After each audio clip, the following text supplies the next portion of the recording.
Hi guys, I'm Saumya and I'm back again with another video. So I hope you are all doing well and I hope you're all healthy and safe. In today's video, I'll be recommending 10 books to you guys that will help you de-stress because they are entertaining and engaging. So if you are a book lover, you should definitely subscribe to my channel Saumya'sbookstation because I make loads of bookish content on this channel. And do not forget to press the bell icon so that you get notified every time I post a new video. And if you like this video and my recommendations, please give it a like and also leave a comment. And finally, I also have an Instagram called @thatdesibooklover. You can follow me there for some bookish as well as non-bookish updates. So the kind of times that we are living in, it is important to consume content that takes our stress away and also keeps us sane. The 10 books that I'm going to recommend did the same thing for me. They literally de-stressed me, they entertained me, and I'm sure that they'll do the same for you if you pick them up. So let's get started. The first book is The 100-Year-Old Man Who Climbed Out of the Window and Disappeared by Jonas Jonasson. So this is a story in which a man named Alan Carlson, who lives in an old people's home, has turned 100, and just before the beginning of his 100th birthday party, he climbs out of the window of the old people's home and disappears, and his adventures begin. So the story is divided in two parts. So the first part is the current day situation where he has escaped, and the second part of the story talks about Alan Carlson's 100-year-old long life, which is extremely eventful and amusing to read about. This book makes you smile a lot of times. Sometimes it makes you laugh out loud, and sometimes it's just plain absurd in an amusing sort of a way. Just the kind of book that completely takes your mind off of the real world. This story has a wide range of characters that are all quite incredible in their own right. This book also features a lot of famous political personalities in fictional context, of course, but that doesn't make it any less fun. The next book is Aristotle and Dante Discover the Secrets of the Universe by Benjamin Alire Sainz. So this story is taking place in the late 1980s in the United States of America, and this is a story about two Mexican-American teenage boys named Aristotle and Dante. They are both 15 and they become friends during the summer of 1987. It's a story about their friendship, what they share. It's a story about their individual lives.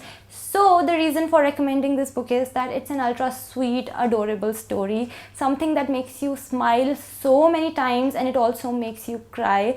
So it has a lot of emotional moments. It has a lot of moments that are literally the highlight of the story that, make you want to stop and listen to them again. I say listen because I had listened to this as an audiobook. I had actually read it as an ebook first and then I had listened to it as an audiobook. Somehow the audiobook had more impact on me. I loved both the characters, both Aristotle and Dante. They are both extremely endearing. The next book is Lone Fox Dancing by Ruskin Bond. So this is Ruskin Bond's autobiography, and if you are a fan of his books, then there is no reason why you should not go for this one, because firstly, this book is very well written. It's extremely well written, and this book is a masterpiece in its own right. And secondly, if you are a fan of somebody's works, then it's a pleasure reading about their lives. It does not get boring at all. It keeps you hooked till the last page. I will go as far as saying that this is a lot more interesting than many fiction books that I've read. And of course, it makes sense for those people to pick it up who love Ruskin Sir's writings, but I know for a fact that a lot of you do. So please go for this one if you haven't already. You won't be disappointed. In fact, you will be delighted. Quite a lot of people have asked me about this book on my Instagram, and to them I would like to say, well, I have included this book in this recommendation video, so you know what I think about it. The next book is The Graveyard Book by Neil Gaiman. So this story starts with a man murdering an entire family, but he is not able to get his hands on the toddler of the family, who ends up escaping to a graveyard that is very close to the house of this family. There all the ghosts find this baby, and he is raised by the ghosts of the graveyard, and they call him Nobody Owens. So in the Graveyard Book, we read about the adventures of Nobody Owens. That's the main story. So the genre of this book is young adult fantasy. It also has paranormal elements, of course, because there are ghosts. It's a very unique story, as you can tell, and it's unique in a very good sort of a way, because not only is it fun to read, not only is it adventurous, but it is also heartwarming, which is the primary reason why I am recommending this book in today's video. My own reading experience with this book was quite pleasant. In fact, when this book had ended, I had a big smile on my face, and I really appreciate that when a book is able to make me smile. The next book is The 4 Agreements by Don Miguel Ruiz. So this book is non-fiction and it's a self-help book.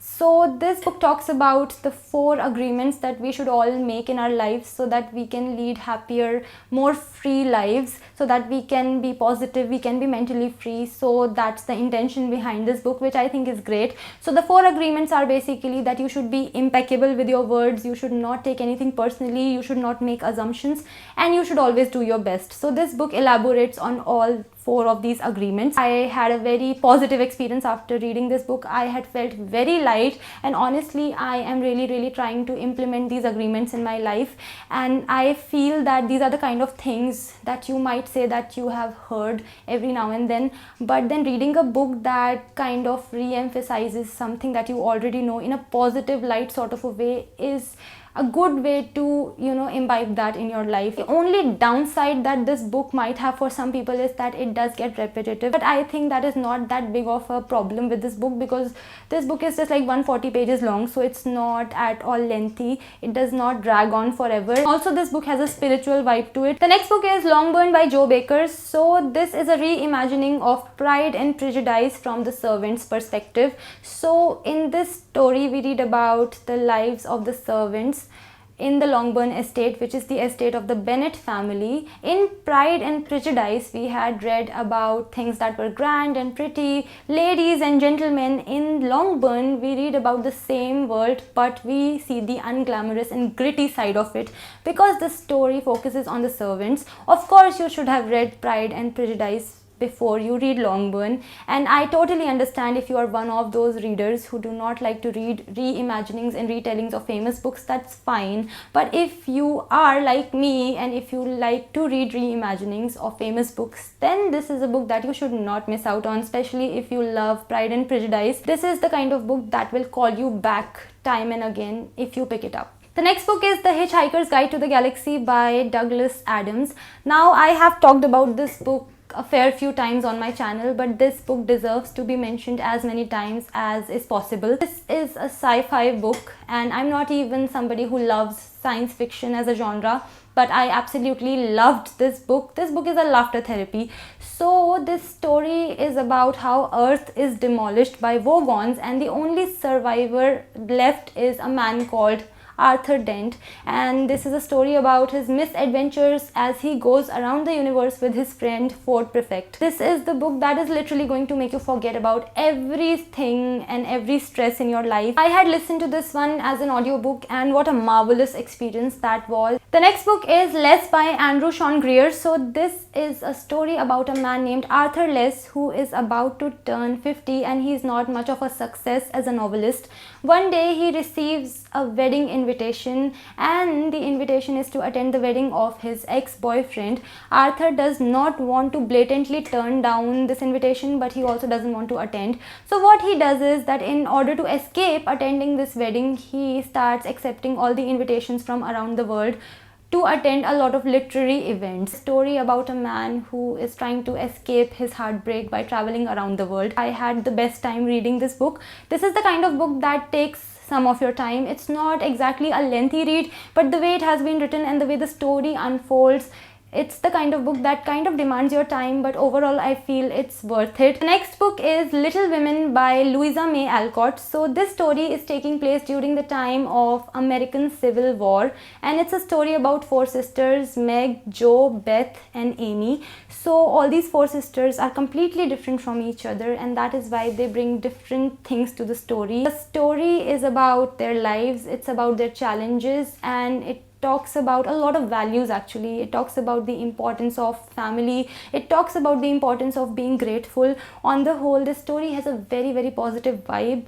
I was very cheered up after reading this book. If you haven't read Little Women, I feel that you might be intending to, so this is a good time to pick this book up. The next book is Tuesdays with Morrie by Mitch Albom. So the author Mitch Albom reconnected with his sociology professor Morrie years after graduating, and he would visit him every Tuesday, and that is why this book is called Tuesdays with Morrie. So every Tuesday Morrie would talk about life. He would talk about life lessons. This is the kind of book which is like a breath of fresh air. Everybody is busy chasing their their goals and pursuing their dreams, which is great. But in doing all of that, a lot of times people forget to live altogether.